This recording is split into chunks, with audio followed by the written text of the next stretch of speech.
Do you feel trapped in a toxic environment?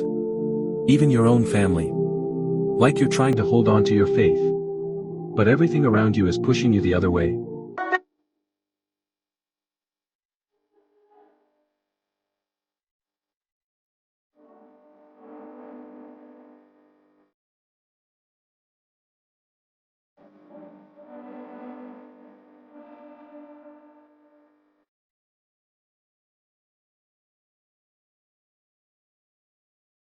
My Lord, build for me near you a house in paradise, and save me from Pharaoh and his deeds, and save me from the wrongdoing people. This is the dua of a righteous woman mentioned only briefly in the Quran. But her words echo through time. She lived in Pharaoh's palace, yes, that Pharaoh. Powerful. Arrogant.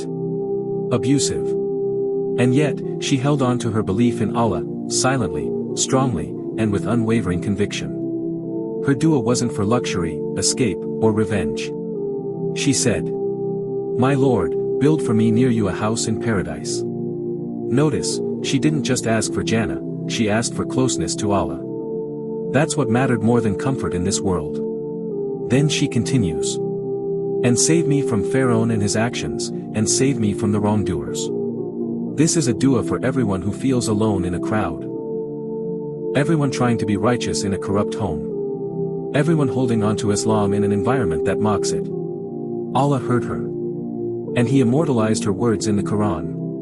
Not just as a reward for her, but as hope for you. Comment, Ya Allah, make my home near you, if this dua touched you. Send this to someone struggling silently in their home. Follow for more Quranic duas that give the unheard a voice.